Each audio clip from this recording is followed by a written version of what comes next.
गोरकी गे गोरकी गे गोरकी गे करिया तिल छो। महामाया रिकॉर्डिंग स्टूडियो की शानदार प्रस्तुति।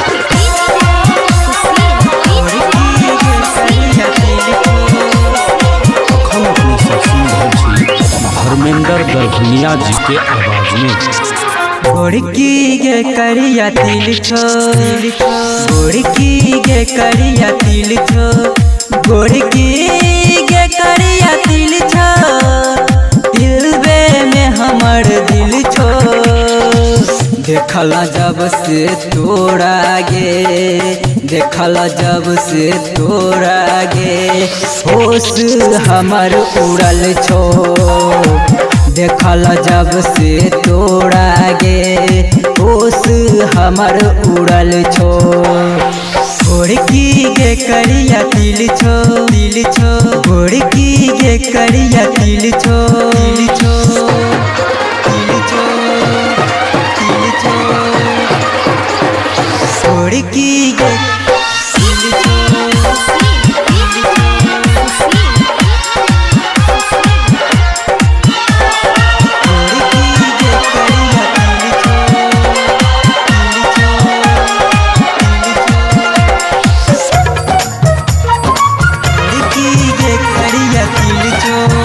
अखिया के तोहर काजल कनवा में छोगे बाली, दिलवा के मत वाली बन जो हमर घरवाली, बन जो हमर घरवाली। अखिया के तोहर काजल कनवा में छोगे बाली, दिलवा के मत वाली बन जो हमर घरवाली। हमर रात नहीं बीते छै, याद तोहर आबै छै।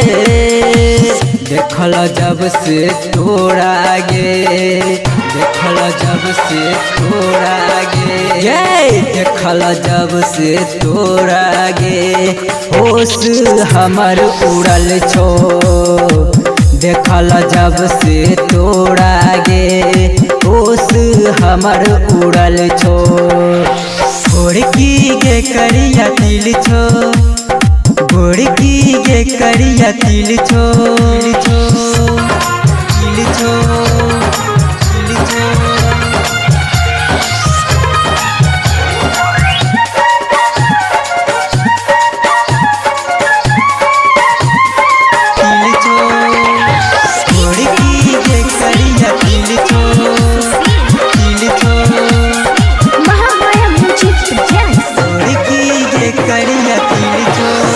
रात के नींद आबैया, सपना तोहर जगावे, लागे छै कोनो पायल कनवा में छन छनावे, कनवा में छन छनावे। रात के नींद आबैया, सपना तोहर जगावे, लागे छै कोनो पायल कनवा में छन छनावे। शैलेंद्र धर्मेंद्र पीछा तोहर पड़ल छो। देखला जब से तोरा गे, देखला जब से तोरा गे, देखला जब से तोरा गे, होश हमर उड़ल छो। देखला जब से तोरा गे, होश हमर उड़ल छो। गोरकी गे करिया तिल छो, गोरकी गे करिया तिल छो, गोरकी गे करिया तिल छो, दिलबे में हमर दिल छो।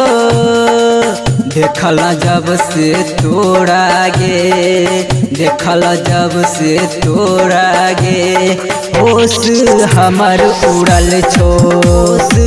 देखला जब से तोरा गे, होश हमर उड़ल छो।